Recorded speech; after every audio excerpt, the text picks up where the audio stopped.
que daí eu falo aqui de novo. Então, agora sim. Hoje a gente vai começar a falar, começar, não, continuar a falar, ai meu Deus, continuar a falar do final do capítulo sobre o Common Law. Então, a gente parou aqui, o João apresentou na semana passada sobre o começo, a primeira parte desse capítulo, a gente sempre divide em dois quando o capítulo é um pouco mais denso. E o que a gente tem que só lembrar, e é claro que acho que o João pode fazer também aquelas outras críticas que ele tinha guardado para fazer hoje. Bom dia, João. Eu não consegui te responder essa semana. Foi o caos depois de quinta-feira. Mas enfim. Tranquilo, tranquilo. Tá, a gente vai agora para a parte. Eu vou tentar apresentar, eu vou simplificar um pouco o capítulo, porque foi o jeito que eu entendi e porque eu acho que daí a gente consegue discutir um pouco melhor o capítulo. Só deixa eu lembrar que a partir de que página era. É egalitarian, alguma coisa, né? Isso é a Achei. página. Achou? Tá. O que que o Dworkin vai fazer nesse capítulo primeiro? Antes, né, a gente estava discutindo uma questão que o João nos colocou, que a gente assumiu que esses comportamentos de simulação de mercado minimizam as perdas econômicas das pessoas e assim elas conseguem ampliar, eu não sei como traduzir essa palavra de uma maneira melhor, mas tem, ampliar a riqueza da comunidade como um todo. E é por isso que a gente tem que fazer isso. Então, basicamente, a gente assume que a gente tem que agir ou porque essas simulações de mercado maximizar isso. Isso. Porque é literalmente a palavra que o utilitarismo usa, sabe? Mas enfim, eu tinha esquecido. Ah, mas a gente estava assumindo porque essas simulações de mercado minimizam essas perdas econômicas, elas então conseguem maximizar a riqueza da comunidade como um todo. Ela é uma conduta devida simplesmente por essa razão. E, nossa senhora, João, vai se arrastar de manga curta. Tá o dia mais quente desde que eu cheguei aqui. Tá clima Rio Grande verão, assim. Tá até desconfortável, mas eu não vou falar nada porque vocês estão numa situação pior, assim. Sim, eu não vou falar nada. Eu não vou falar nada, vou ficar quietinho. Enfim, a gente veio desse argumento e o Dworkin disse, não, mas a gente poderia ver outras possibilidades de explicar melhor como as pessoas efetivamente agem na comunidade, porque a nossa, se a gente fosse olhar por um critério de adequação, a gente não conseguiria compreender como é que isso é possível, porque a gente não age assim. Né? Não, esse tipo de explicação, pelo menos, não explica a maneira como a gente age, por isso não se adequa às nossas práticas. Mas ele menciona que ele já começa já falando. Pode falar, João. Só para não perder o gancho, uma coisa importante, eu acho que para entender de onde ele está partindo é que nos dois argumentos, nas duas versões que ele está oferecendo, a teoria econômica, ah, perdão, ou sobre o argumento utilitarista, ou sobre o argumento. Acho que ele chama de argumento simples só, né? Não lembro se ele dá um nome. As duas formas assumem que ou que a gente tem que fazer, ou que a riqueza, vamos dizer, uma comunidade mais rica, uma comunidade melhor, mais feliz, ou que a gente tem um dever geral de maximização da felicidade e que isso, imediatamente, o meio mais adequado na prática para a gente fazer isso é a maximização de riqueza. É por isso que a gente está discutindo. Essas são as duas versões para a gente discutir isso, né? Muito obrigada. Eu não lembrava desses detalhes. Mas, enfim. Aí a gente passa daquela parte que o Jorge apresentou na semana passada, uma próxima que ele diz que a gente poderia explorar outra possibilidade em que pese essas simulações de mercado, esses comportamentos que prescrevem, que a gente usa para fazer essas simulações de mercado normalmente, realmente maximizam a riqueza da comunidade. Mas, o Durkheim diz, ele é prescrito, ele é requerido por uma razão diferente. Não é simplesmente porque ele maximiza a riqueza da comunidade. E daí ele fala que a gente já sugeriu, mais ou menos em geral, esse caráter, o caráter dessa razão. Então, ele menciona, ele lembra daquelas coisas que a gente falou sobre o vizinho que deixa de tocar trompete por causa do outro vizinho, né? Ou essas concessões que a gente faz. Ele fala que talvez esse dever que a gente tenha de agir pensando em como os outros, nas expectativas dos outros, talvez esteja esteja pressupondo uma base igualitária, egalitarian. A gente vai usar igualitária, que eu acho que é a palavra que eles estão usando lá. Então, ele lembra lá que a gente, aquele outro argumento que o João também já falou, que a gente tem um dever geral de sempre tratar o interesse dos outros como tão importantes quanto os nossos, só porque ele se ele se deriva de um dever mais geral, que é sempre fazer com que a comunidade fique mais rica num todo. E a gente já viu que não é bem assim, isso não tá colando muito, pelo menos com relação ao como a gente age, como a gente acredita que a gente deve agir. Então ele fala, vamos testar outras possibilidades para testar as nossas intuições morais. O que melhor se aplica às nossas intuições? Por exemplo, ele bota essa pergunta na página 296 da versão em inglês. A gente poderia mostrar que um dever de fazer os outros, de tomar o interesse dos outros como tendo igual importância, para a gente apenas, em alguns momentos, incluindo ocasiões quando direitos conflitem num grau mais abstrato. Então, mais ou menos essa é a perguntinha que ele coloca nesse capítulo. E dessa vez eu até separei ok esse capítulo, né? Eu não cortei uma página tão sem sentido, mas enfim. E daí ele diz que, de fato, a gente não acredita que a gente tenha, pelo menos intuitivamente, um dever de tomar as considerações dos outros da mesma forma que a gente toma as nossas, ou que a gente toma aquelas que são de pessoas mais próximas. A gente tende a considerar melhor as expectativas das pessoas com quem, as nossas primeiro, depois com quem a gente convive, e só depois, talvez, considerar as expectativas das pessoas em geral. Mas, e daí o Dworkin concede, ele diz, a gente acredita, assim, que o governo, ou a comunidade personificada, que a gente já estudou, tem esse dever, que é o dever de tratar todo mundo com igual respeito e consideração. E ele fala que a gente não necessariamente parece ter esse dever. Então, e daí ele menciona várias. Ele começa a dar exemplos de que o governo realmente tenta fazer esse tipo de tratamento, ou pelo menos a gente acredita que o governo deveria ter esse tipo de tratamento com as pessoas. E lembrando que o Dworkin está sempre explicando a prática jurídica na qual ele está inscrito, então pode ser que a gente pense em governos que pressuponham, por exemplo, outro esquema de propriedade que o Dworkin vai mencionar ali. Mas a gente concede que ele não está falando, de, por exemplo, de governos ou socialistas ou outros governos que não tenham a mesma base que ele vai falar aqui. Mas, enfim, ele fala que o governo, então, regula a distribuição de propriedade e a produção, e etc. Toda a questão de titularidade de propriedade e o que as pessoas podem fazer com a propriedade. Essas decisões juntas constituem um esquema de propriedade. E, e também define mais ou menos qual é que esse esquema ele vai ser adotado pelas pessoas também, elas vão viver dentro desse esquema, elas incorporam de certa maneira esse esquema e elas agem de certa maneira visando esse esquema, mas não quer dizer que elas pressupõem que elas partem da mesma obrigação que o governo tem, que é de tratar as pessoas com igual consideração e respeito.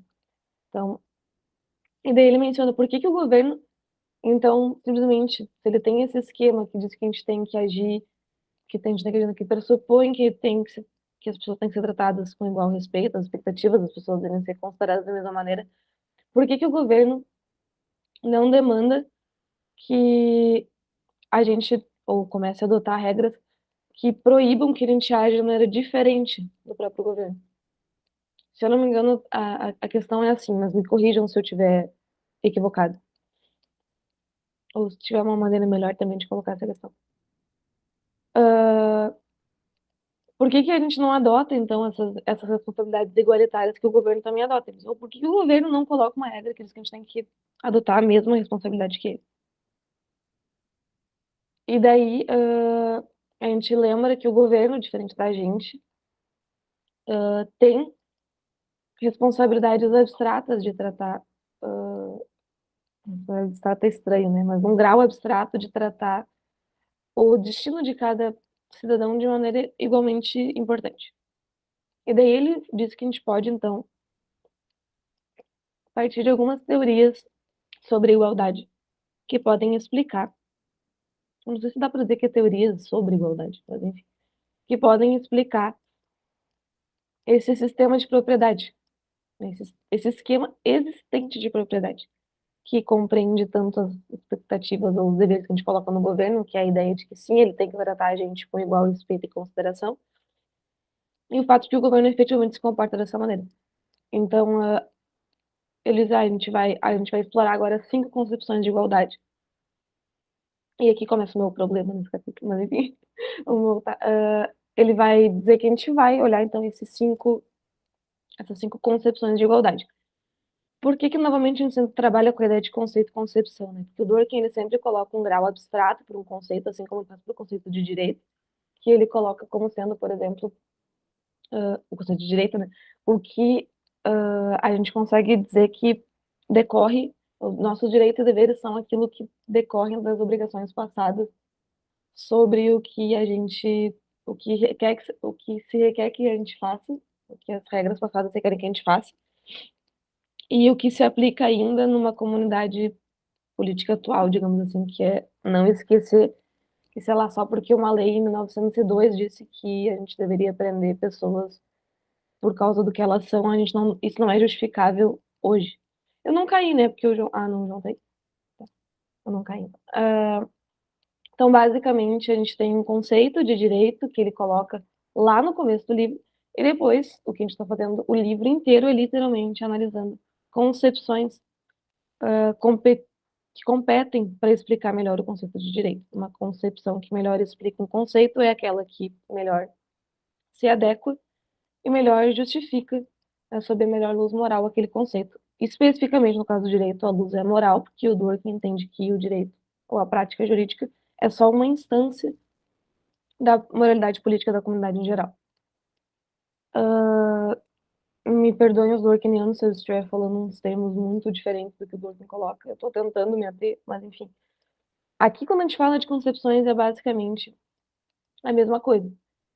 Então, a mesma coisa no sentido de que a gente tem que fornecer uma, ou quando a gente for analisar uma concepção para um conceito específico, analisar se ela se adequa e também se ela justifica aquela prática sob sua melhor luz. Então, a adequa é mais uma ideia factual, digamos assim. A gente olha para a realidade e vê se isso de fato acontece. E a de justificativa, ela vai lidar com implicações morais também. Mas, enfim. Aqui, quando a gente vai falar, então, de concepções de igualdade, a gente já sabe que é uma concepção mais ou menos moralizada, porque igualdade, a não ser que a gente estabeleça em pressupostos aqui, tomando que a igualdade é tal coisa, a gente pode fugir um pouco. Porém, aqui, e até o Durkheim faz um pouquinho isso, mas a gente vai constantemente conceder algumas coisas nessa parte, eu acho, porque não tem uma grande explicação sobre que conceito de, por exemplo, igualdade, que ele está partindo da interpretação libertária aqui, né? Essa primeira. Libertária, tá. Então, enfim, a gente vai ver essas concepções que competem, então, para explicar esse esquema de propriedade que o governo efetivamente coloca em prática. Pode falar, João, por favor. Só talvez um comentário que não sei se ajuda, mas eu acho que talvez seja uma chave de leitura no mínimo interessante. Onde o Dworkin está falando aqui de concepções de igualdade, a gente pode enxergar principalmente várias teorias da justiça, né? Só que o Dworkin está falando de teorias da igualdade porque ele está, vamos dizer, ele está limitando o leque de teorias da justiça que ele está analisando, que partem do pressuposto de que as pessoas têm algum tipo de dignidade moral igual entre todas elas, o que, sei lá, talvez a esmagadora maioria das teorias da justiça, talvez não, para não dizer todas, tirando talvez alguma forma de utilitarismo que a gente rejeitou justamente por causa disso. E como que essas teorias explicam essa intuição moral que a gente tem de que as pessoas têm que ser tratadas com igual respeito e consideração. Mas aí, por exemplo, essa teoria, essa primeira, ele até vai discutir isso lá nas notas, mas é a teoria do Nozick, né, como que é? Anarquia, Estado e Utopia. A gente pode enxergar depois nas teorias do bem-estar, teorias como a do Amartya Sen, com quem ele discute, só para contextualizar um pouco, mas isso ele vai passar bem voando assim mesmo. Acho que são 3 páginas de discussão, ele elabora isso mesmo, ele até remete nas notas de rodapé nos artigos que culminaram no A Virtude Soberana, para quem se sente interessado em olhar esse lado da discussão do Dworkin mais de teoria da justiça, né? Isso, é por isso que é bastante voando essa parte nesse texto. É por isso que a gente concede um pouco também, porque a gente acredita que lá ele discutiu isso com foda. Mas enfim. Essas concepções, então, que a gente vai analisar são 5. É libertária. Aquela de welfare-based conception, eu não consigo lembrar como é que traduz isso. Concepções baseadas em bem-estar. Baseado em bem-estar.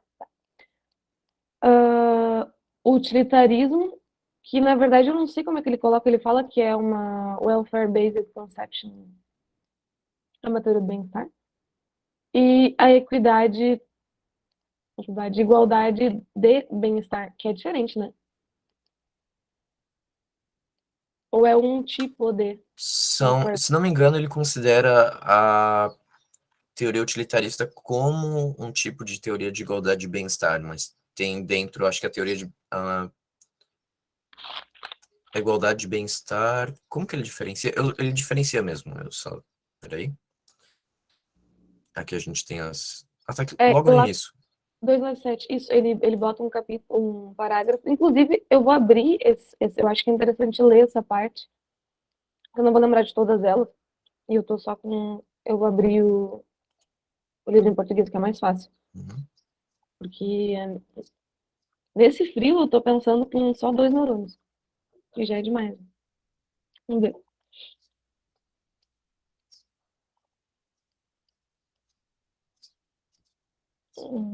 Aqui.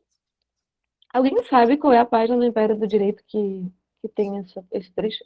Em português, no caso? Em português, peraí, eu tô com ele aqui aberto. Tem.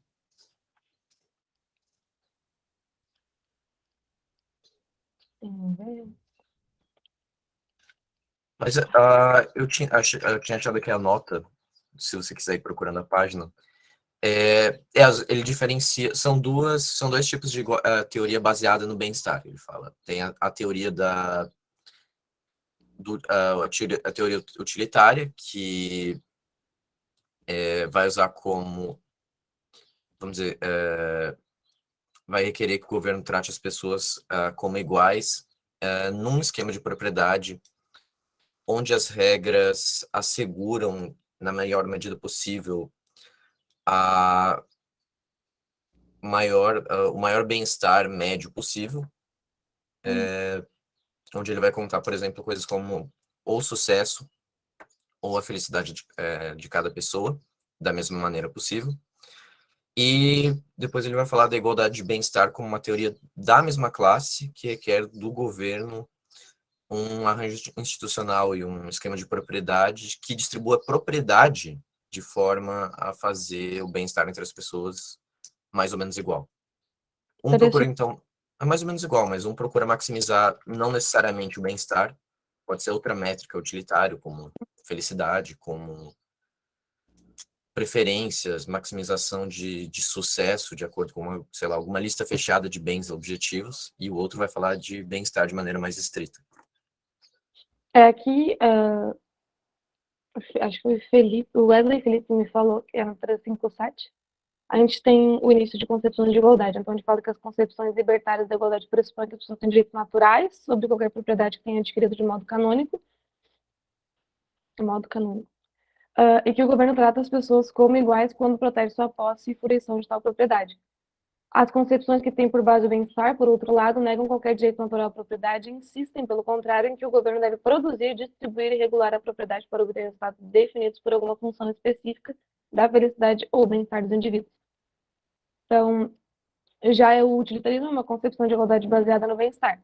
Sustenta que o governo trata as pessoas como iguais no sistema de propriedade quando suas regras asseguram o máximo bem-estar geral possível, considerando a felicidade ou o sucesso de cada pessoa. Tá, enfim, é o que eu já estava falando. A igualdade de bem-estar é uma teoria diferente dessa mesma classe, existe que o governo designe e distribua a propriedade de modo a tornar, na medida possível, o bem-estar de cada cidadão mais ou menos igual. Aí um terceiro grupo de teorias exige que o governo tenha por objetivo a obtenção de resultados definidos no vocabulário não do bem-estar, mas dos bens, oportunidades e de outros recursos. Semelhante teoria da igualdade material exige que o governo torne a riqueza material de seus cidadãos ao longo de suas vidas o mais igual possível. Outra teoria, que chamarei de igualdade de recursos, exige que o governo atribua a cada cidadão a mesma quantidade de recursos para cada qual os consumam em vista como achar melhor. Então, a gente já consegue ver qual é a igualdade que ele defende, porque aqui ele faz uma defesa muito maior dela do que das outras, mas ao contrário da igualdade material, a igualdade de recursos admite que a riqueza das pessoas deve diferir, uma vez que elas fazem opções diferentes em questões de investimento e consumo. Pressupõe que se as pessoas começarem com a vida com a mesma riqueza e outros recursos, a igualdade será preservada através de transações de mercado entre elas, ainda que essas transações tornem algumas mais ricas e mais felizes que outras. Então, essa igualdade de recursos se reconhece, porém, que as diferenças de talento são diferenças de recursos. E por essa razão, procura algum modo de atribuir aos menos dotados compensações que vão além daquilo que o mercado lhes concede. E então ele menciona que, e aqui eu me perco, tá, João e pessoal que trabalha mais com doenças, se quiser me ajudar. Nesse primeiro momento, dá para ver que ele já vai rejeitar novamente essas algumas concepções de igualdade, com base naquele esquema, o sistema de propriedade disponível com relação a cada uma das concepções. Então, deixa cada cidadão livre para usar ou trocar os bens que lhe forem atribuídos dentro de tal sistema, da maneira que achar melhor e livre de qualquer responsabilidade de mostrar uma igual preocupação pelos interesses de todos. Então, ele diz que, em algumas, o resultado tenderá a destruir a forma de igualdade que o sistema garantia originalmente. Ele fala que isso é inevitável, tanto no caso da igualdade de bem-estar quanto na igualdade material. Aí ele só menciona que é porque alguns cidadãos vão conquistar um maior bem-estar que outros, aumentar mais sua riqueza através de suas decisões e seus negócios, de tal modo que a igualdade inicial, a riqueza ou bem-estar será destruída. Eu não acho implausível que isso de fato aconteça, o que faz sentido o argumento que ele está colocando. Mas, tipo, rejeitar essas duas concepções que são discutidas há, tipo, muito tempo, parece muito simplista para mim. Eu não sei, é só uma intuição, porque eu não parei para ler o argumento, destrinchar ele e ver que não, mesmo que os utilitaristas ou as pessoas que se baseiam em igualdade material, acho que é igualdade material, né? Elas vão ser, tipo, esse é um KO para os argumentos delas. Porque me parece muito simples falar, tipo, uma porrada de teoria que há muito tempo fala sobre isso, não, mas em uma página, eu acho que é muito simples de demonstrar como elas falham. Eu sei que ele tem um livro que fala sobre isso, então pode ser que ele só simplificou em muito o argumento dos livros. Mas é difícil de passar dessa parte. Pode falar, João, me interrompa, por favor. Não, é justamente isso. Ele tem todo um argumento para procurar rejeitar, principalmente essa ideia de que a métrica devia ser o bem-estar. E ele vai tratar as teorias utilitaristas, a maioria delas como sendo teorias baseadas no bem-estar. Se não me engano, eu vou arriscar falar besteira aqui, mas não vai ser a primeira vez também. Quando ele... O principal argumento que ele usa, se não me engano, é a contra-intuitividade desse tipo de métrica. Vai ficar mais como curiosidade que qualquer coisa, mas o argumento que ele usa é, por exemplo, se a gente usar uma métrica de igualdade de bem-estar, ao invés de uma métrica como igualdade de recursos, por exemplo, a gente tem no mínimo dois cenários moralmente contraintuitivos para a gente. O primeiro deles é um em que a gente está procurando equalizar bem-estar, mesmo que isso venha, por exemplo, ao custo de, vamos dizer, esse é o cenário mais ingênuo, mas ao custo de, por exemplo, tornar a sociedade como um todo, vamos dizer, desculpa, não a sociedade como um todo, tornar algumas pessoas extremamente infelizes para que a média da população aumente. Isso a gente já tinha tocado nesse ponto anteriormente. Mas quando a gente... Tá, mas isso ignora a premissa igualitária que a gente está tratando aqui. Agora, o problema das teorias baseadas no bem-estar é que ela dá vazão a cenários contraintuitivos, como, por exemplo, o de alguém que, para alcançar o nível de bem-estar dele, vamos supor que ele é um conhecedor de vinhos muito aguçado e que o bem-estar dele está ligado a consumir vinhos caríssimos, de forma que, para que a gente tenha um nível de bem-estar normal, um nível de bem-estar regular ao das outras pessoas, para essa pessoa, para o conhecedor de vinhos, uma quantidade moralmente contra-intuitiva de recursos vai ter que ser alocada para ele, em detrimento de outras pessoas, só para a gente atingir esse ideal de igualdade de bem-estar, vamos dizer. O Dworkin coloca isso de maneira muito mais inteligente, mas eu recomendaria bastante essa parte. Não precisa nem pegar todo o livro do Virtude Soberana. Pega se não me engano, tem dois artigos dele chamados O que é a Igualdade, What is Equality. Tem o primeiro que ele vai discutir sobre as métricas e o segundo onde ele vai falar sobre igualdade de recursos. É só pegar esse primeiro que ele é basicamente só na exposição dos argumentos dele de por que ele vai querer rejeitar essas coisas. Mas o que eu acho realmente um pouco não razoável dele voltando agora para o Império do Direito, é o ponto dele de que, lá para o final da página, que ele vai dizer que a resposta possível, que tanto a teoria igualitária do utilitarismo quanto a teoria igualitária da igualdade de bem-estar podem dar, é improvável. Ou seja, a premissa de que... o argumento de que, ao longo prazo, eu tenho um esquema de propriedade igualitário e eu não coincidir as obrigações das pessoas com esse esquema igualitário do governo, no longo prazo maximiza a utilidade. Eu não sei exatamente o que é tão implausível nessa assunção, principalmente quando a gente leva em consideração as nossas próprias predisposições, que, construídas psicologicamente, socialmente, mas, por exemplo, as minhas predisposições de que, por exemplo, eu muito provavelmente vou ser mais feliz vendo o meu filho ser bem sucedido na vida dele do que vendo o filho da Dona Maria, apesar de que eu posso considerar que, de um ponto de vista teórico do utilitarismo, eles valem a mesma coisa, mas que, se no longo prazo cada uma família priorizar o bem-estar do seu filho, ou a felicidade do seu filho, a felicidade do mundo como um todo vai ser maior do que se eu me abnegar essas minhas predisposições e procurar agir em cima delas. Eu não sei exatamente o que é tão implausível nesse tipo de coisa, e, na verdade, é o tipo de afirmação que muitos utilitaristas vão fazer.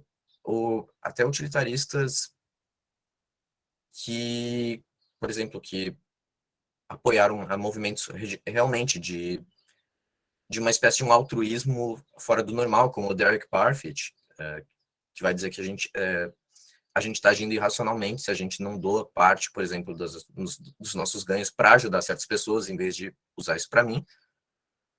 Não existe nada contraditório em assumir alguma forma de utilitarismo como essa e assumir que se cada uma pessoa priorizar as pessoas ao seu redor, a gente vai ter uma sociedade no longo prazo e no seu conjunto mais feliz do que uma sociedade que não age em cima dessas predisposições. E o do Working simplesmente, pelo menos aqui, ele me parece meio que varrer essa possibilidade para debaixo do tapete, dizendo que é implausível. Pode ser que eu tenha, sei lá, intuições anormais assim para o resto da sociedade, mas eu não acho que é o caso. João Henrique Lutmer é o próximo John Stuart Mill. Adoraria, inclusive, adoraria. Em defesa do utilitarismo. Mas a gente então tem que só aceitar pelo menos esse ponto por ir pro resto do capítulo, eu acho, né? Porque, em que pese, eu acho que dá para discutir sobre ele, inclusive para quem gosta deste tema específico na filosofia. Mas pode falar, João, pode. Só mais um ponto. Para não parecer que o do Working está sendo razoável de achar implausível esse tipo de coisa. Tem uma coisa nesse argumento seja do utilitarista quanto do bem-estarista, que parece meio ad hoc, né? Justamente quando do Working é que é justamente ao ser confrontado com essa pergunta, que é uma pergunta séria para qualquer um que queira defender um tipo de posição como essa, que é a pergunta de, tá, por que o esquema de propriedade não... Desculpa, por que as responsabilidades das pessoas como indivíduos não deveriam se assemelhar mais a esse esquema de propriedade? É uma resposta meio ad hoc, dizer, não, mas é porque, não sei, porque a sociedade vai ser melhor, assim, como um todo, sem explicar. Tem uma espécie de, não sei, de wishful thinking nisso aí. E tem gente que realmente vai apontar esse tipo de coisa no utilitarismo de regras, e no utilitarismo de uma forma geral, quando o utilitarismo dá esse tipo de resposta quando confrontado para certos problemas teóricos aparentes dele. Né? Eu não sou a pessoa mais qualificada para dizer se esse é um problema realmente grande para o utilitarismo. Eu tendo a achar que não, mas não é uma posição também irrazoável do Dworkin, é só, apesar de eu achar pouco fundamentado dele. Ai, eu desliguei aqui porque eu tô arrumando só o lugar do. Onde eu tô colocando. Peraí. Agora foi. A gente segue, só pra não. Porque eu não entendo nada dessa questão, mas enfim, se vocês quiserem discutir sobre isso, fiquem à vontade, tá? É que eu. Ai, meu Deus. É que eu não entendo nada. Vai dar tudo certo. Tá. Aí a gente vai pra parte. A gente rejeita já essa parte das teorias que ele já mencionou. E a gente continua vendo qual seria a melhor teoria que explica esse conceito de igualdade, que explica, no caso, esse sistema de propriedade que a gente mencionou no começo. E aí, eu acho que é aqui que entra. Deixa eu ver só onde é que a gente parou. Que eu voltei. Ah, Eu ia explicar agora as teorias que usam métrica aos recursos, né? Seria isso? Ou já uhum. explicou? Não, agora a gente vai para essa parte mesmo. Só deixa eu ver. Ah, então a gente tem as três teorias, que é a igualdade de bem-estar, igualdade material e utilitarismo, que, no caso, a conclusão que ele chega aqui, com isso, tudo que a gente estava falando agora, é que essas três teorias, nas palavras do Durkheim, fazem a escolha privada conflitar com a responsabilidade pública. Desse modo que eles têm uma dificuldade, os partidários, as pessoas tipo o João da vida, têm uma dificuldade de explicar a ideia que o João falou, que não é bem assim. Porque o governo não deveria aplicar um princípio jurídico geral exigindo que as pessoas evitem as ações privadas que possam perturbar a distribuição vigente do bem-estar ou da riqueza. Foi o que a gente falou no começo, nas minhas horríveis palavras, mas enfim.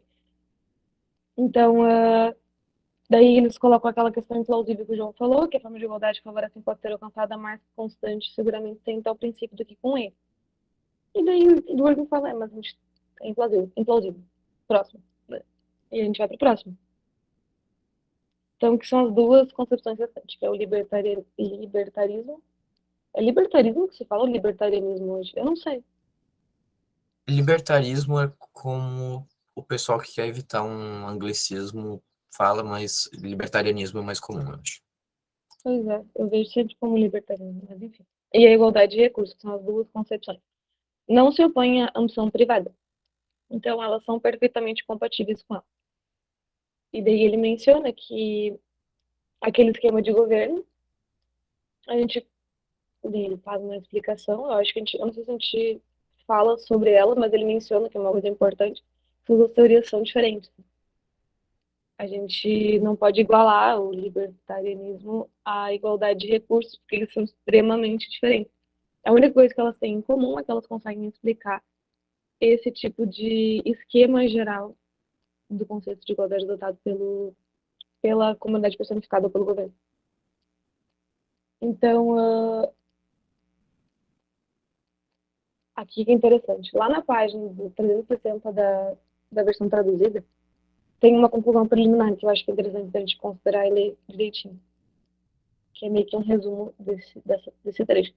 Ele menciona que as nossas convicções habituais, que exigem que o governo trate as pessoas como iguais no sistema de propriedade que cria, mas não exigem que as pessoas tratem os outros como iguais ou utilizarem o que quer que o sistema lhes atribua, apontam uma distinção entre responsabilidade pública e privada, que é o que a gente vai falar agora.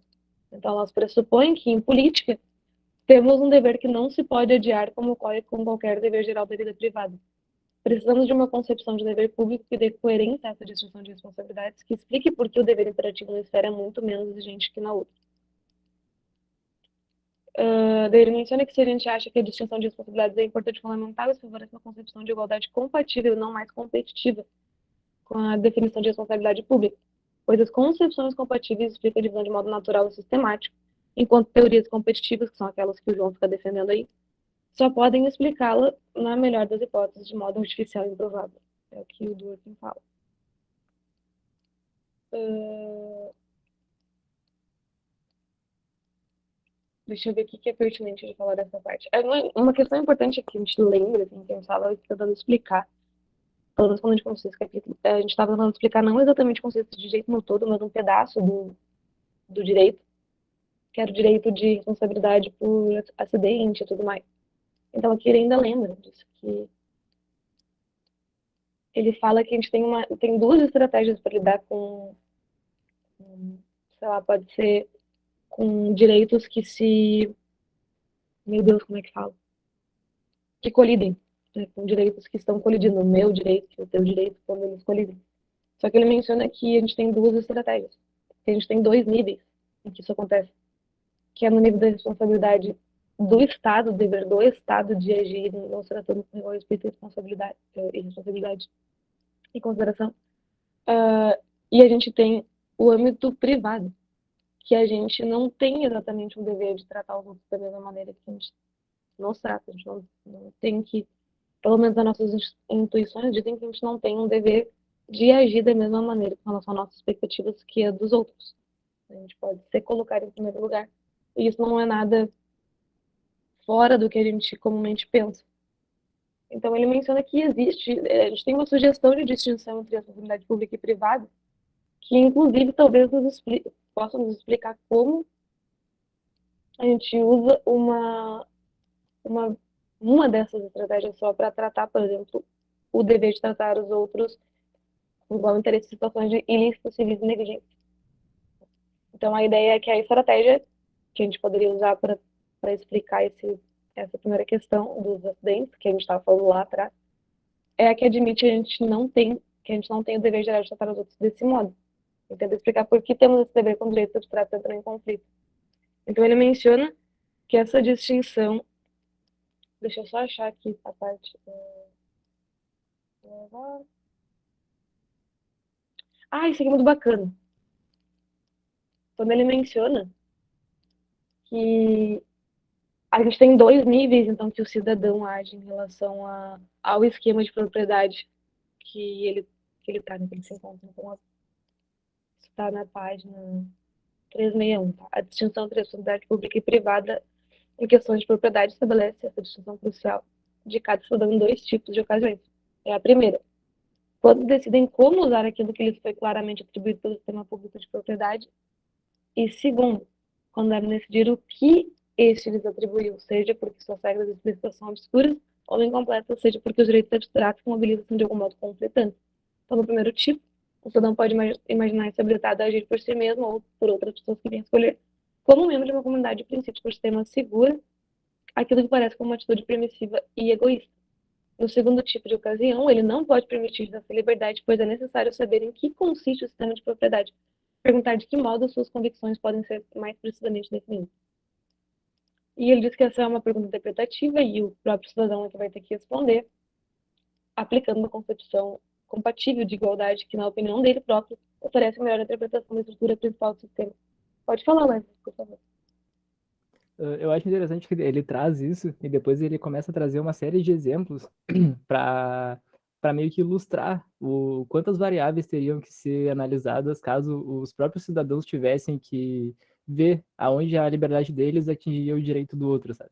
Então ele traz até aquele um caso que ele traz ali para exemplificar o racismo, até que se as pessoas, como é que ele fala de queimar, se eu quisesse queimar alguma coisa e o grupo como um todo quisesse pagar para que eu não queimasse só porque eles não queriam me ver na rua pelo fato de eu ser negro, por exemplo.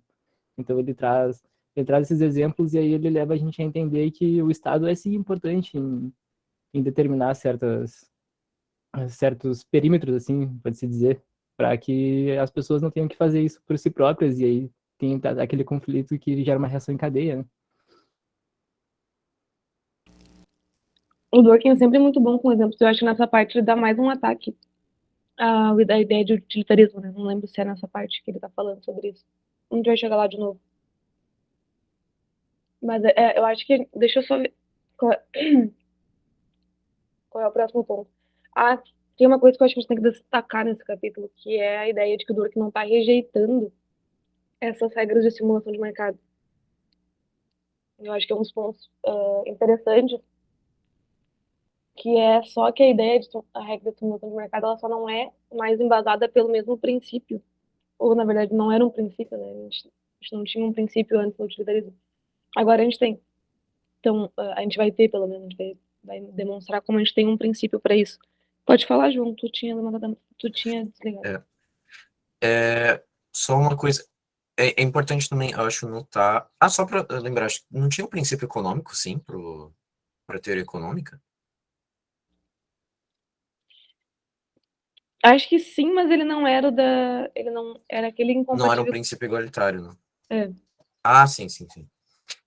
Mas o que eu acho importante também ressaltar, além de que ele não está rejeitando a, a simulação de mercado, é que ele tem uma diferença muito grande a, com a teoria econômica ou com a análise econômica do direito, de que ele vai retraçar vários limites para essa simulação de mercado e vai rejeitar completamente essa ideia de que a simulação de mercado pode pautar coisas como a própria legislação, ou pode ser um fundamento pro direito como um todo, ou para o jeito como a gente traça os arranjos institucionais da nossa comunidade política e aloca recursos, né? Eu acho que esse que é um ponto interessante dessa argumentação dele, que a gente não pode perder de vista, porque não é que ele abandona, mas também ele coloca alguns limites, digamos assim, como o João falou. Então, deixa eu ver.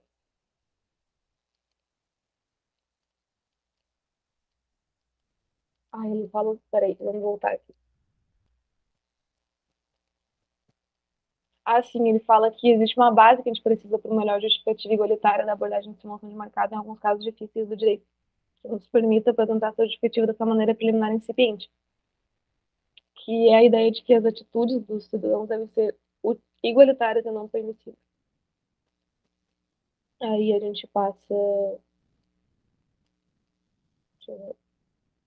Daí é o que o João falou, que as regras de simulação oferecem pelo menos parte da melhor explicação prática da melhor concepção competitiva de igualdade. Essas regras devem guiar os cidadãos quando estiverem devidamente comprometidos com elas, não apenas na utilização, como também na elaboração do sistema público de propriedade de sua comunidade, como acontece quando os direitos abstratos entram em conflito. Ele diz que ele vai defender essas informações no resto do capítulo, mas ele diz que a gente já tem que notar que esse argumento nos oferece outro exemplo de como o direito à integridade estimula uma interação recíproca entre o direito e a moral na vida prática corrente, mesmo quando não haja nenhum processo com perspectiva e cada cidadão atue como juiz para e de si mesmo. Enfim, aí a gente vai para uma igualdade custo comparativo, que é um exercício que ele coloca da aplicação prática de igualdade de recursos. A gente lembra lá que o Durkheim faz uma diferenciação, né, entre a aplicação prática e a construção acadêmica, eu acho que é, de uma teoria.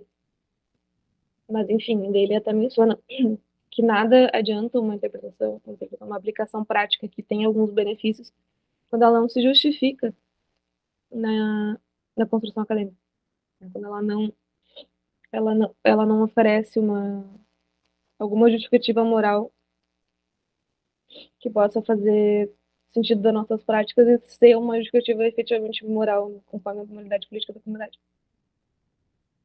Aí a gente tem, eu acho que esse argumento aqui, eu não sei se eu perdi o ponto, tem uma parte que ele menciona como o objetivo principal é mostrar a relação entre uma concepção de igualdade de direitos sobre acidente. Eu não demonstrarei, mas apenas admitirei que a igualdade de recursos é superior à concepção libertária. Ajusta-se da mesma maneira nossas práticas jurídicas e morais e é a melhor teoria em moral abstrata. Eu só não, eu só não lembro se é aqui que ele simplesmente deixa de lado a interpretação libertária. E é isso. Ele não diz mais nada, ele só vai assumir e vai linkar para outro artigo dele mesmo. Todos queremos poder fazer isso um dia, né? Mas enfim, ele deve ter escrito sobre isso. Quem quiser ler, vamos só assumir que sim, ok, isso que o Doug vai fazer e a gente vai seguir ele agora nesse ponto. Ok. A gente vai então para. Eu acho que daí agora essa parte do exercício comparativo que ele menciona que, em que pese a gente não tenha como justificar todas as coisas com base em custos financeiros, tipo, se eu posso tocar trompete e o João pode ali do lado estudar álgebra e esses direitos colidindo, a gente não necessariamente possa colocar um valor monetário nele. A gente faz exercício de colocar um valor monetário para poder concluir para algum custo. Se eu não me engano, ele fala sobre isso, né? Nessa parte. Agora não lembro o resto da argumentação. Mas o ponto era basicamente esse, e aí ele vai começar a diferenciar as situações, né, que ele vai falar. Primeiro ele está assumindo que num caso como esse a gente está falando de uma situação entre só duas pessoas, em que os efeitos dizem respeito a apenas duas pessoas, e que eu tenho informações mínimas sobre ele, por exemplo. E aí ele vai começar a elaborar dele. Mas é mais ou menos isso, né? O ponto dessa sessão. Deixa eu ver. Eu não sei se tem mais alguma coisa nessa parte que a gente tem que falar. Porque é nisso que ele fala que a gente tem uma linha geral de uma teoria parcial da responsabilidade pessoal. Você diz toda a sessão ou dessa primeira parte mesmo? Essa primeira página? Eu quero lembrar como refazer esse argumento só para chegar na conclusão. Ah, tá. Deixa eu ver aqui.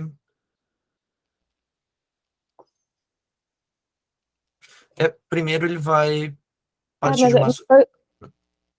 Não, pode falar. pode falar. Fale, por favor. Não, eu acho que primeiro ele vai partir de uma premissa bem básica de que, certo, quando os nossos direitos abstratos colidem, é ótimo, como no caso da pessoa tocando, você tocando o trompete e eu estudando álgebra, que a decisão sobre quem tem, de fato, o direito concreto a fazer o que ele quer fazer com a sua propriedade vai ser uma função de quem tem o menor custo relativo, vamos dizer, de qual que é o custo relativo maior, e, portanto, quem tem um custo relativo menor pode se abster de, por exemplo, tocar o trompete ou estudar álgebra. E que isso, vamos dizer, explica essa intuição moral, a teoria que a gente está estudando agora, da igualdade de recursos, porque ela vai partir do pressuposto de que vamos dizer, que esse custo relativo, essa comparação de custos relativos pode ser feita a partir da ideia de quem pagaria mais para continuar fazendo essa atividade. Quem pagaria mais por esse recurso, que é o direito a tocar trompete, por exemplo. O Dworkin, aqui ele não usa essa metáfora, vamos falar assim, ou, não é exatamente uma metáfora, mas ele, nesse artigo que ele cita, e no Virtude Soberana, ele vai expandir esse exemplo falando de um leilão hipotético. Literalmente para a gente pensar em quem dá mais por esse tipo de coisa. E partindo sempre do... Acho que quando a gente está falando de igualdade de recursos, é muito importante ter isso em mente, que o Dworkin não está falando de uma teoria de quem pode pagar mais, pode fazer mais e chora menos. A questão é, todo mundo aqui, por definição, está partindo de um mesmo, vamos dizer, de uma mesma cota igualitária de recursos. E esses recursos é algo extremamente vago, assim, vamos dizer assim. Ou melhor, a gente tem a mesma quantidade de moeda, vamos pensar assim, para fazer os nossos lances nesses leilões pelos recursos que a gente quer ter. Isso não quer dizer que a gente vai acabar com os mesmos recursos, porque não é uma igualdade de resultados, mas uma igualdade de recursos onde a gente partiu de, vamos dizer, de uma cota justa, ideal, igual para todo mundo. O Dworkin, no exemplo dele, esse leilão hipotético acontece numa ilha deserta, num certo estado de natureza, em que as pessoas fazem esse leilão, fazem esses lances com conchas da praia que valem como moeda. Ou seja, todo mundo tem o mesmo tipo de recurso inicial, e a partir desse recurso inicial a gente faz esses lances. E o preço, vamos dizer, o custo relativo de atividades não comerciais, e aí está uma distinção importante que ele faz, né? Que ele vai fazer entre atividades não comerciais ou comerciais, como no caso do tocador de trompete e o estudante de álgebra, vai ser dado por uma simulação de mercado, onde quem daria mais por esse recurso dele, para ter o direito a fazer a atividade que ele quer fazer. E esse é o primeiro caso em que a gente tem esse princípio de comparação de custos e onde a teoria da igualdade de recursos parece, e a teoria de igualdade de recursos aqui, bom lembrar, está sendo considerada como uma concepção possível de uma interpretação, ou melhor, uma interpretação igualitária do direito de responsabilidade, explica bem essa intuição que a gente tem de que, obviamente, num caso como esse, a pessoa que tem menos a perder deveria dar lugar à pessoa que tem mais a perder. Né? E aí depois ele vai diferenciando, vai qualificando e diferenciando as várias situações em que a gente pode ter esse tipo de coisa. Né? Eu tô aqui na página 303 do original, mas é logo após... Cadê? Na versão em português, o exercício, página 363 e 364. Aliás, não, desculpa, é da 364 em diante. Que daí acaba lá, eu não sei se a gente pode falar disso, mas aqui acaba lá no fato dele falando que, num caso comercial, o impacto sobre as outras pessoas está adequadamente representado pela comparação entre o que minha empresa ferroviária e a sua fazenda podem perder de acordo com cada decisão. Mas, no caso do trompete, da álgebra é diferente. Os efeitos da minha decisão sobre os outros, se é que se deva levá-los em conta, seriam representados em separado. Talvez o ato de tocar o trompete seja mais importante para mim, avaliado pelo que eu gastaria por esse privilégio ser necessário, do que meu silêncio para você ou qualquer outro vizinho. Mas, menos importante do que meu silêncio representa para todos os vizinhos coletivamente considerados como um grupo. E ele menciona, que comparação deveria ser decisiva para o princípio do dano comparativo? Ele fala que são difíceis e as duas respostas são plausíveis em primeiro momento, mas a segunda resposta parece melhor. Então ele vai indo meio que com uma conclusão prévia, digamos assim, parcial. Se podemos admitir que a igualdade de recursos é válida não apenas entre nós, mas em toda a comunidade daqueles que serão afetados por minha música, então devo avaliar o custo de alguma oportunidade que eu poderia aproveitar para mim mesmo, avaliando qual seria, em termos gerais, sua importância para os outros. Para estes, o verdadeiro custo do meu ato de tocar trompete é aquilo que, em conjunto, eles estariam dispostos a gastar para que eu deixasse de fazê-lo. Aí eu não sei se a gente cobriu toda essa ideia de linhas gerais de uma teoria parcial de responsabilidade pessoal. Por enquanto, sim.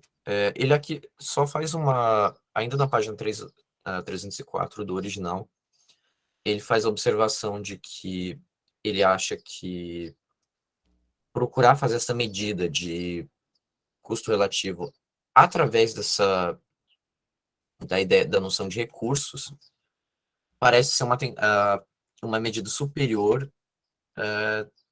do que procurar medir isso em bem-estar, em felicidade. Ele não explica muito bem por que ele fala isso. Para mim, aqui ficou faltando algum tipo de justificação, mas ele vai colocar basicamente que isso é um teste melhor para o propósito de qualquer comparação do que prazer ou enjoyment, eu não saberia distinguir agora, que é a ideia de que da importância relativa dessas atividades do ponto de vista da vida que a gente quer viver e do ponto de vista o que ele fala, o termo que ele usa é da vida, a melhor vida eticamente falando. E aí ele vai começar, eu não sei se você quer partir para isso depois. A gente vai indo, pode continuar, que daí eu vou... Beleza. Aí logo em seguida ele vai diferenciando um pouco mais os exemplos, que até agora a gente estava falando de casos de conflito só entre duas pessoas e, portanto, de atividades que não têm um grande impacto além disso. Mas que, na realidade, a grande parte das nossas atividades vão envolver conflitos que têm impactos muito maiores. Por exemplo, o caso do trem e das plantações adjacentes, né? Em que uma escolha pelo trem, pela companhia de trem ou pelo fazendeiro vão ter um impacto, por exemplo, no preço das passagens de trem, no preço para carga, ou então, por outro lado, vamos dizer, no valor das plantações em geral, que vai aumentar o preço também da carga para o próprio trem, o que vai aumentar talvez o preço das passagens de passageiro, etc, etc. Vocês pegaram esse ponto. E que num caso como esses, a gente tem que pensar, o Dworkin vai colocar essa questão, em casos comerciais, a gente vai, de novo, a gente tem a métrica financeira para fazer isso, a gente pode falar realmente de preços, mas que em casos não comerciais, a gente vai precisar fazer esse tipo de simulação de mercado, e a gente pode pensar em dois tipos de comparações que a gente pode fazer. A gente pode pensar em comparações individuais, como no caso do estudante de álgebra e do tocador de trompete, ou a gente pode pensar que o tipo de comparação que eu vou ter que fazer é considerar, por exemplo, a minha vontade de tocar trompete em relação a, por exemplo, toda a vizinhança que eu estou perturbando, por exemplo, com tocar o trompete às 3 da manhã, por exemplo, e não só uma pessoa, ou uma pessoa por pessoa, vamos dizer assim. Ou seja, a diferença entre uma comparação caso a caso e uma comparação coletiva. E o Dworkin vai dizer que, embora existam argumentos possíveis para a métrica caso a caso, parece ser muito mais plausível que a métrica que a gente deveria usar para casos como esse é a da comparação coletiva. Né? dos recursos que a coletividade como um todo, ou melhor dizendo, o preço que a comunidade como um todo estaria disposta a pagar versus o preço que eu, individualmente, estaria disposto a pagar por ainda assim estar tocando trompete. Por exemplo, pode ser que um tocador amador queira, sei lá, ele daria uma quantidade X de recursos, enquanto que, sei lá, um jazzista profissional, um Miles Davis, daria uma quantidade muito maior de recursos frente a toda uma coletividade para ter o direito dele de tocar esse trompete. E pode ser que, por exemplo, isso seja procurar algum tipo de vizinhança onde ele possa fazer isso e pagar muito mais por isso, porque isso tem um valor relativo para a vida dele muito maior, mesmo em comparação àquela comunidade, àquela coletividade, melhor dizendo, para exemplificar. Mas eu acho que essa parte eu acho que é bem clara, né? Daí depois ele vai para a parte das ressalvas sobre o princípio desse dano financeiro comparativo. Isso. Que Exatamente. As qualificações. Isso, que daí ele menciona justamente que talvez tenha alguns momentos, algumas circunstâncias em que ele não vai ser tão apropriado. Por que ele não vai ser apropriado? Porque ele não vai assegurar a distribuição que a igualdade de recursos recomenda em tais circunstâncias. Por exemplo, se eu não considerar várias questões que podem muito bem ser possíveis, como a hipótese de uma ausência de igualdade de recursos no começo já, né, entre essas pessoas que estão lidando nessa simulação de mercado já. Então, ele menciona ainda, como o João já falou, que a gente supõe que o custo comparativo, no caso de desconhecidos sobre os quais não posso obter certas informações, ela ainda parece ok. Então tá, beleza. Porque a gente não tem como saber se a pessoa não tem os mesmos recursos que nós antes para, enfim, para assegurar essa igualdade de recursos. E aí ele vai considerar o caso das deficiências, né? Dos handicaps que as pessoas possam ter, dos vários handicaps possíveis. Né? E porque o que a gente está discutindo aqui é que, num cenário ideal da igualdade de recursos, todo mundo está partindo de algum lote igual de recursos, de algum lote que as pessoas conseguiram a partir da mesma quantidade de dinheirinhos que as pessoas tinham para dar esse tipo de lance. E que, na vida real, eu tenho que partir, e esse é um ponto importante, ele tem uma nota enorme para ressaltar isso. Aqui, quando a gente está fazendo isso no mundo real, na elaboração prática da nossa teoria, a gente está partindo desse pressuposto da igualdade de recursos no mundo real, o que não é o caso, obviamente, e o Dworkin assume isso,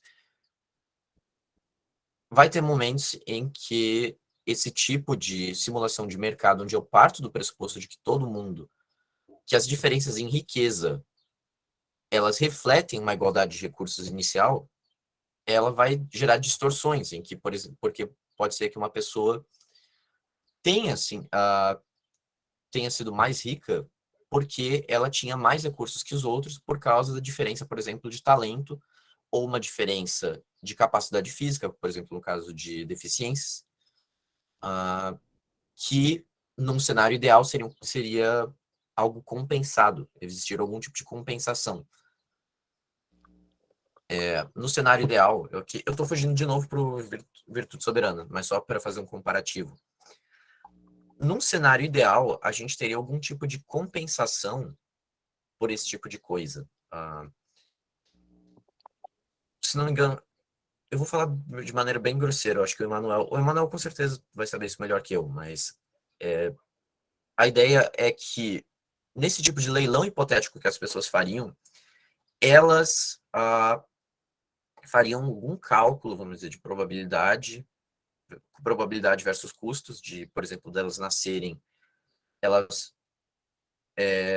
vamos dizer, estarem na posição de alguém deficiente num mundo pouco. Qual que é o termo? Desculpa. Não é adaptado o termo, é. Enfim, vocês sabem o que eu quero dizer. Um mundo acessível.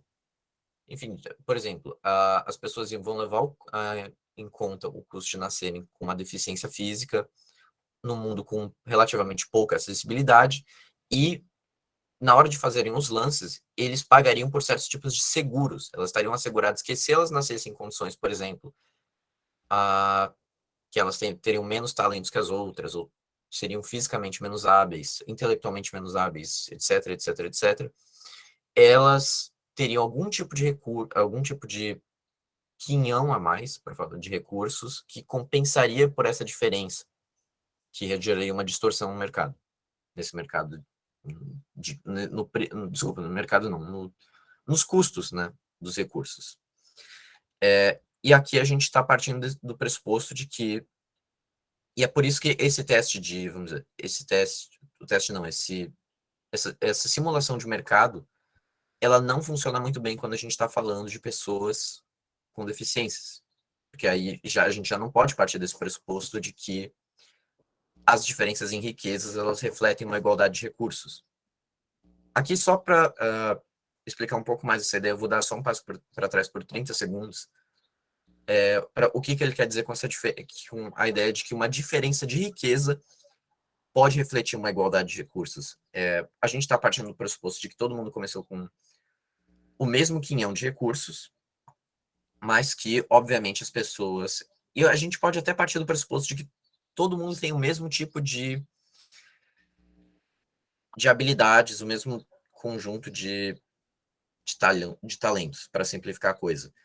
Ainda assim, pode ser o caso que, por exemplo, a Bárbara queira passar a vida como uma surfista no cassino, e eu quero passar a vida me matando no trabalho 18 horas por dia.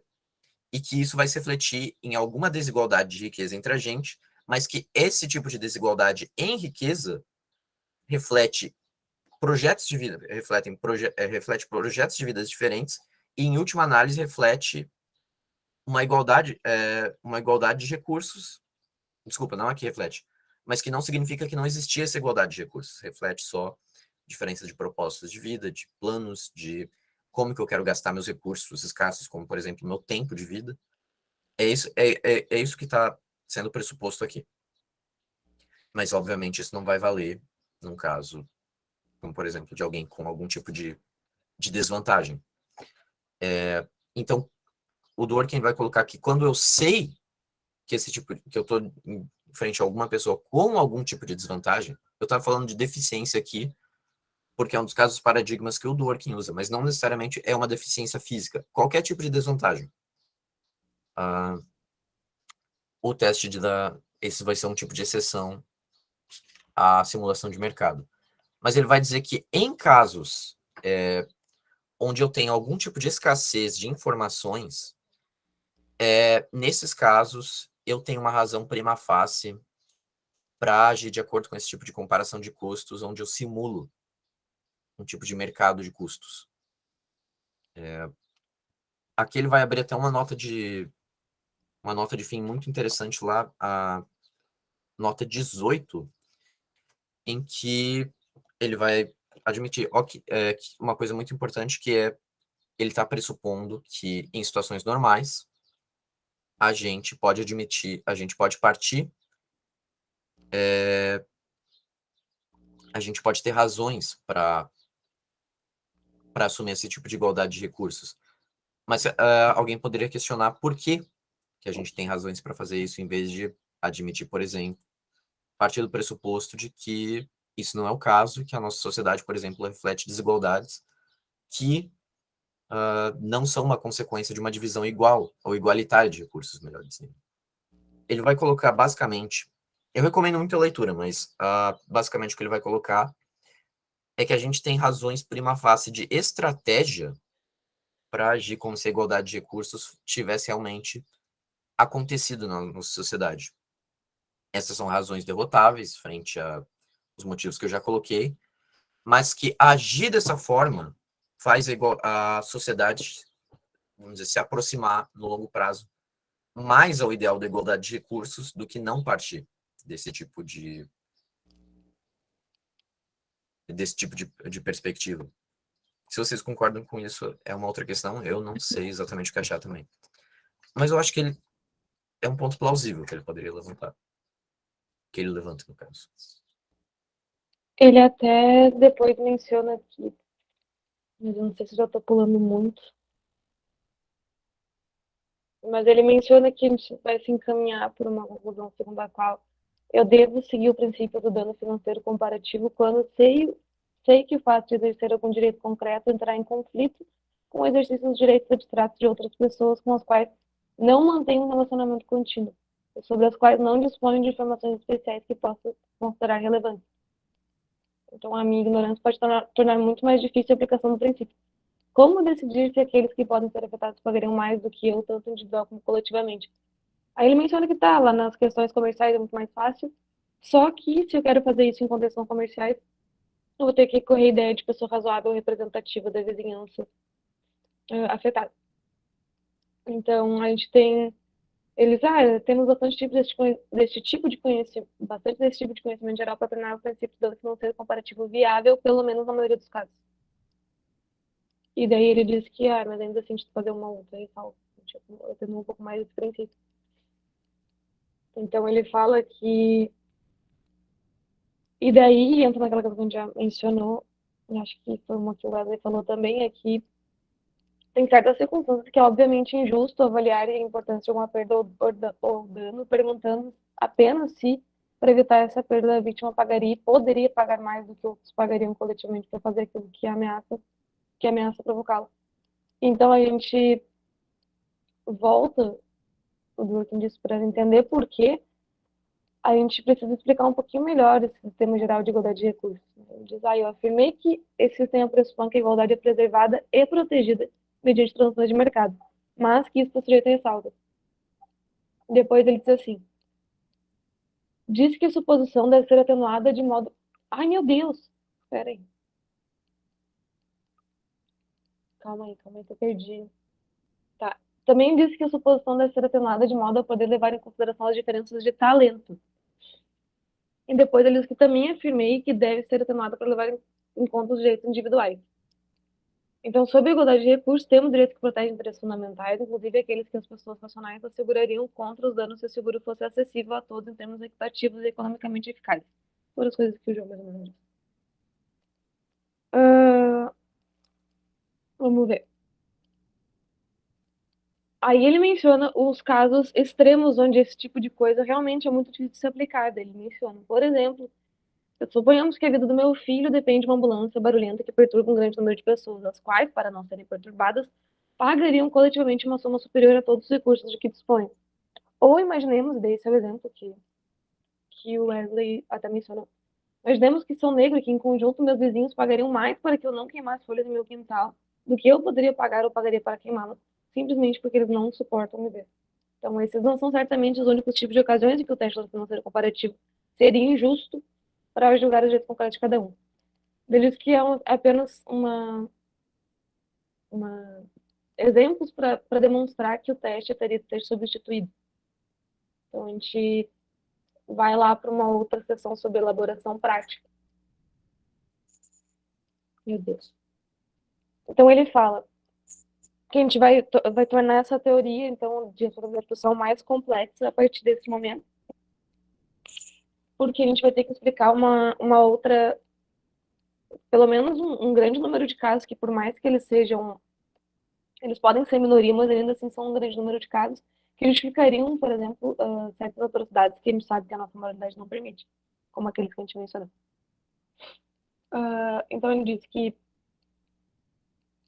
Peraí.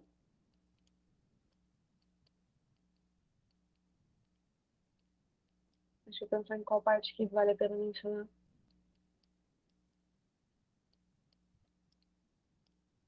Que a gente entra naquela parte que ele começa a falar do legislador.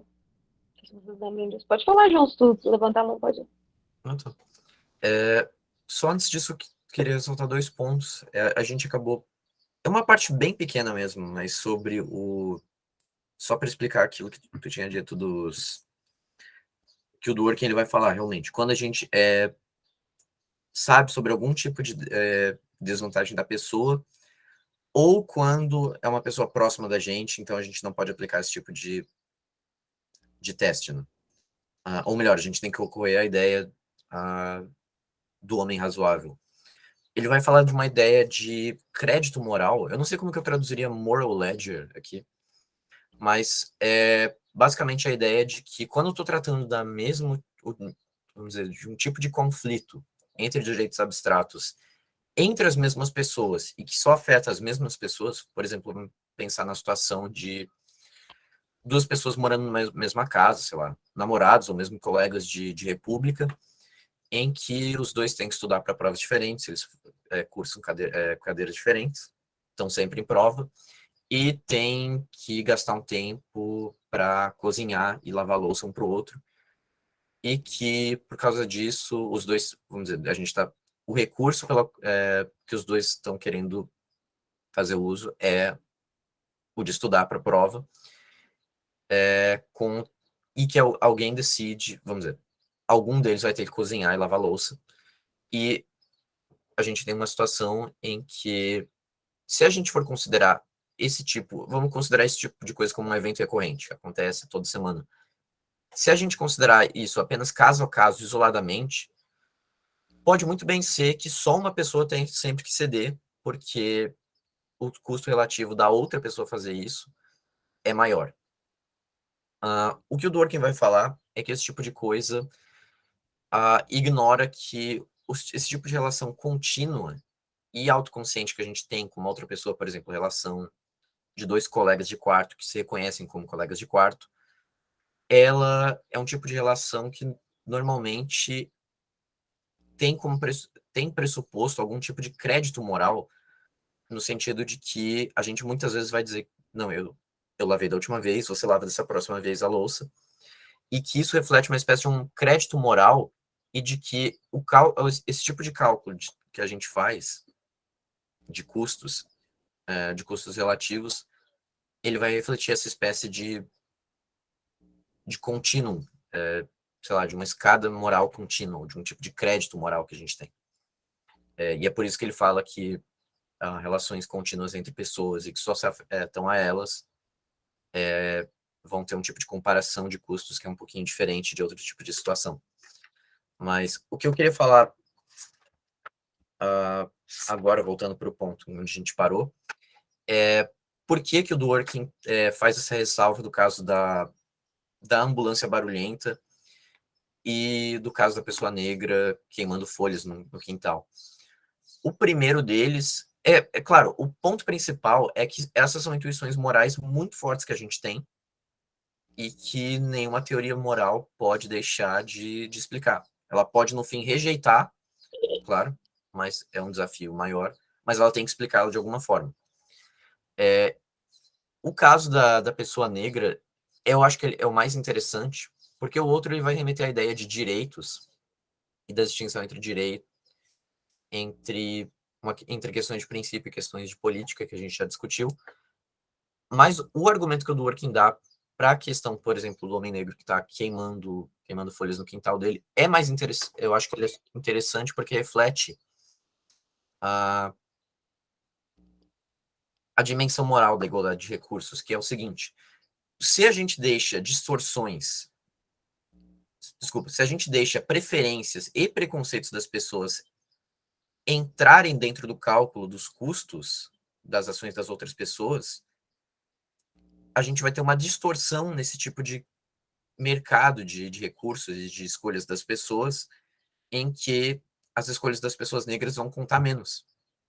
E isso a gente vê, eu diria, como um tipo de distorção moral nesse mercado de custos que a gente tem.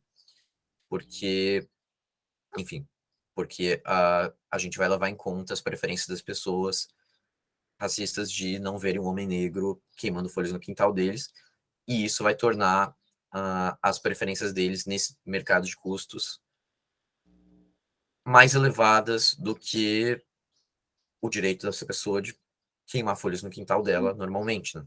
Então é por isso que ele está falando também disso. Por que a gente não pode deixar esse tipo de preferência ou de preconceito entrar no nosso cálculo? Eu não sei se a gente já vai para a parte da elaboração prática, que tá tipo na página 308 do original, acho que Diria que dá sim. 370, daí 370 já, né, da tradução. Sim, sim. Tá. Ele primeiro fala, né, que pode ser que a gente não. Pelo menos sugere para mim que a gente ainda não tenha demonstrado como esse tipo de teoria dos custos. Os custos do. Como é que é? Dano financeiro comparativo. Explica, sei lá, 100% dos casos, mas ele fala que nada até aqui consegue, sei lá, sugerir que a gente consegue justificar menos componentes do conjunto de direitos sobre excedentes que aqueles outros desenvolvidos pelo argumento utilitarista. Então a gente ainda está em vantagem com relação ao utilitarismo, com a adoção dessa teoria de igualdade de recursos. Aí ele menciona sobre a elaboração da análise acadêmica da igualdade de recursos, que deve fazer sentido em informações da justiça, distribuição de riquezas. Aí ele fala que o problema é que a aplicação prática é muito menos sensível a casa a informações desse tipo. E daí ele fala que sobre outros elementos que vão ter que ser considerados para análise prática desse tipo de dano comparativo financeiro, se a gente fosse colocar em prática. Que é, por exemplo, aqueles outros elementos de direito que a gente efetivamente tem na prática, que são as considerações sobre razoabilidade, que a gente mencionou antes, e também outras ideias sobre negligência e etc., que a gente já conversou nos outros capítulos. Então, aí ele fala do legislador, e daí eu não sei aqui qual é. Eu lembro que tem uma parte depois que é um pouco mais específica sobre isso, eu só não lembro qual é o ponto dessa sessão aqui, dessa específica, que eu não anotei, e eu deveria ter anotado. Qual? Da sessão de elaboração prática ou da seguinte, no Isso, caso? elaboração prática. Eu vi só como um resumo, mas na real. Não, tem um ponto, sim. Mas é mais ou menos o ponto que a gente falou, né? Que a gente ainda, Sim. tipo, não cobre 100% dos casos, a gente tem que ficar olhando para outros padrões, por exemplo, de razoabilidade, etc. Isso. Um E ponto importante também é que ele vai ressaltar que realmente a elaboração acadêmica da teoria vai ficar cada vez mais complexa conforme a gente for qualificando a teoria, vendo contra-exemplos e exceções. Mas que na elaboração prática, esse tipo ela se torna uma teoria muito menos exigente, justamente porque a gente faz uso desse tipo de padrão esses padrões de razoabilidade, o padrão de homem razoável, e que a gente o que se assemelha a nós, o que se assemelha à prática da teoria do direito de responsabilidade por acidentes, que se assemelha nesse tipo de aplicação de um padrão objetivo, ainda que esse tipo de aplicação de um padrão objetivo vai ter as exceções da injustiça e a situação em que a gente está confrontando direitos que uma pessoa tem.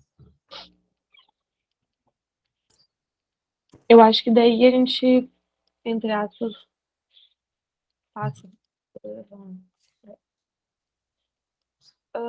Tá, enfim, a gente tem lá boas razões para preferir justificativa igualitária sobre a lei de acidentes, que são melhores que a justificativa utilitarista.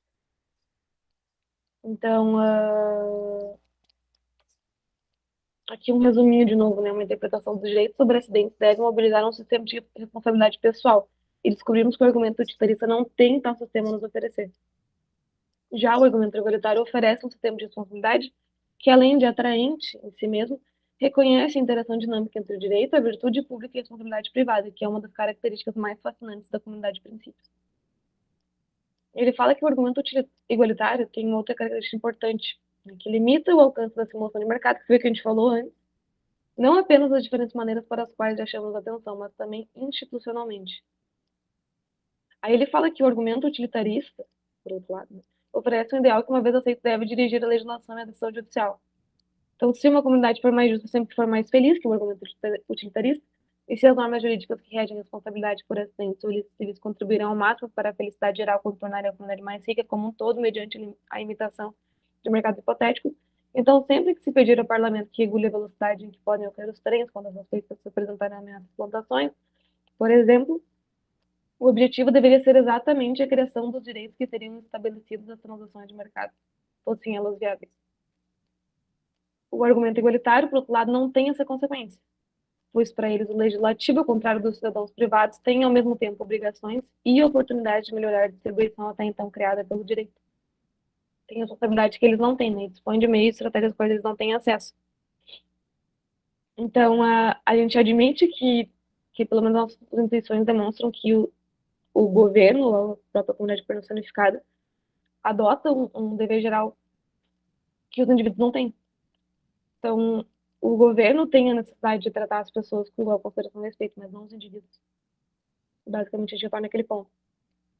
E daí ele menciona que a simulação de mercado que supõe a adequação do sistema já vigente seria um instrumento grotescamente redundante e frágil para esse propósito, de tornar as pessoas como iguais. Então, a nossa explicação, que começou por uma distinção entre tipos de responsabilidade, nega que o princípio econômico constitua critério exclusivo para a legislação que trate das principais estruturas do sistema econômico ou de regulamentações mais detalhadas.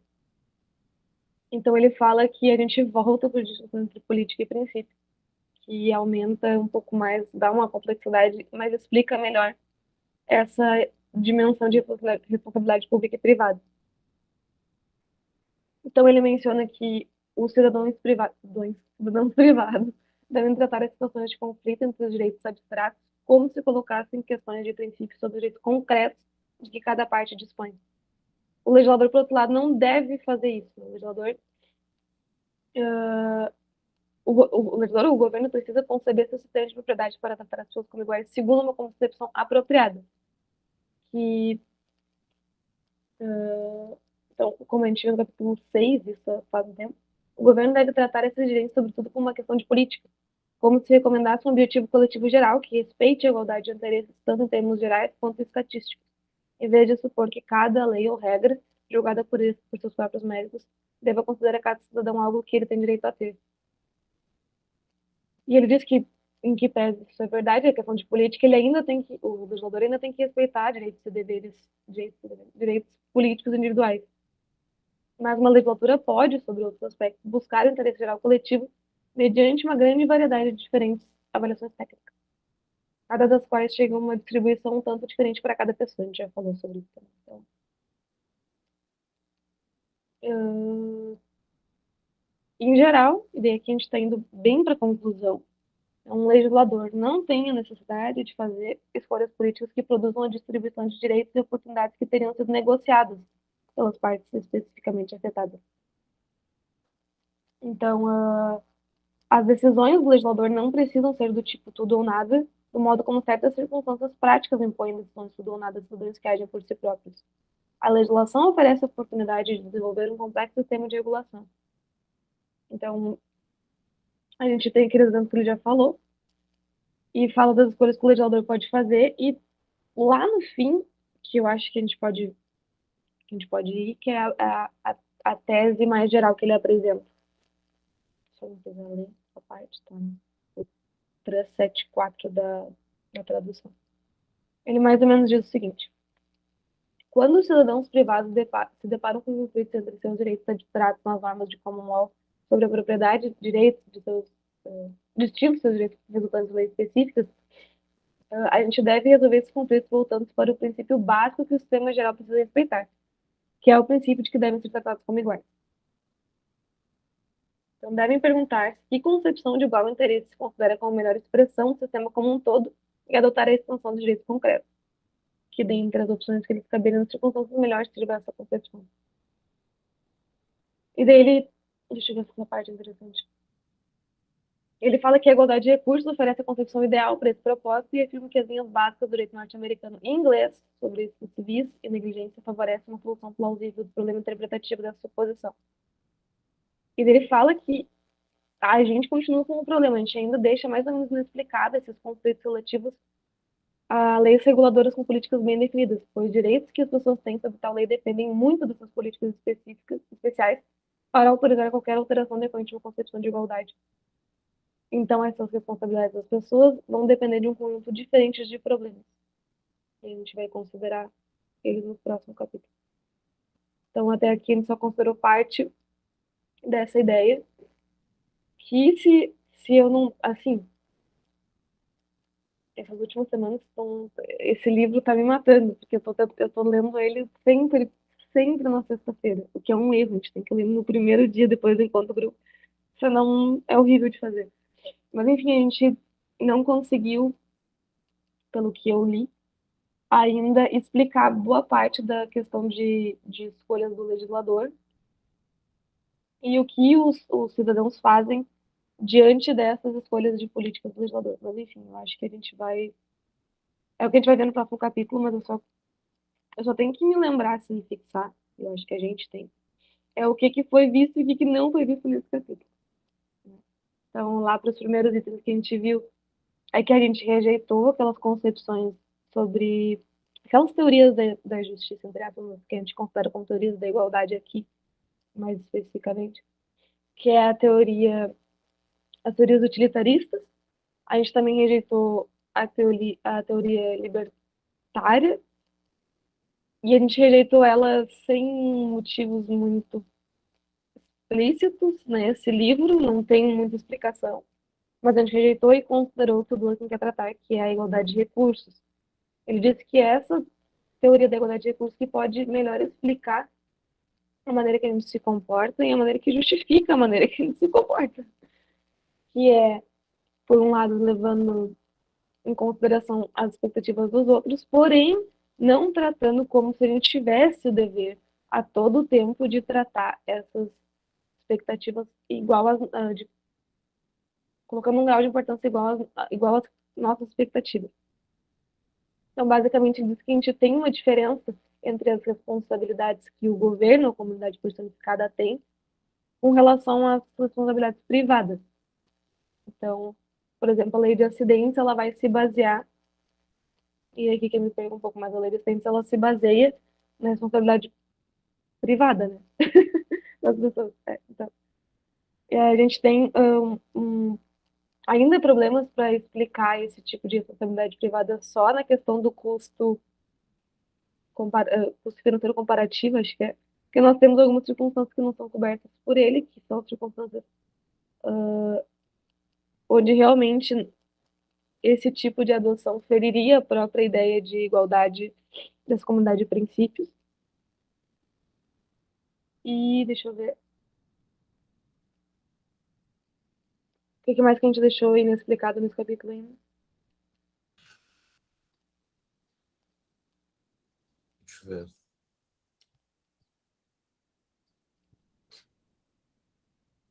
A relação tem uma parte também sobre o que deixou inexplicado, explicado, desculpa. Inexplicado. Ou pode ser explicado, se quiser comentar mais alguma coisa que eu esqueci, pode adicionar. Então, é um ponto relativamente pequeno, mas como a concepção de, vamos dizer, a interpretação igualitária, ela também é superior à interpretação econômica, além do fato de que nem o Dworkin não conseguiu achar nenhum argumento justificatório à concepção econômica, é que a, a concepção igualitária também se adequa e justifica a relação entre direito, virtude pública e, como que ele fala? Direito, política e virtude pública, né? Em que a gente explica o tipo de padrão igualitário, o tipo de obrigação geral igualitária que a comunidade personificada como um todo tem, e por outro lado, que o tipo de me atrapalhei aqui. O tipo de obrigação igualitária que as pessoas não têm, mas que, como uma questão uma questão de princípio, elas vão ter quando esses direitos abstratos colidem umas com as outras, né? Eu acho que isso é interessante também para mostrar, de uma certa maneira, que não é sempre que, vamos falar assim de maneira geral, o governo ou o Estado tem, vamos dizer, tem um grau de exigência de comportamento maior do que o cidadão, por assim dizer. Uhum. Enquanto, por exemplo, vamos pensar na legislação, como o Dworkin falou no final. O legislador, ele não está preso por uma questão de princípio na elaboração de decisões políticas, sempre. Claro que ele tem que respeitar os direitos das pessoas, mas ele pode raciocinar como ele normalmente faz, por questões de política, enquanto que em certos momentos vai ser exigido do cidadão raciocinar como uma questão de princípio, quando os direitos abstratos dele e os direitos abstratos de outro cidadão colidem, né? Mas eu diria que é isso. Tem um ponto, eu queria só voltar bem breve nele mesmo, não sei nem exatamente se compensa a discussão, mas em que o Dworkin, eu estou pensando exatamente nas últimas 3 páginas em que ele vai afirmar que o legislador ele não tem uma obrigação moral de legislar de maneira a... Como que ele coloca esse ponto?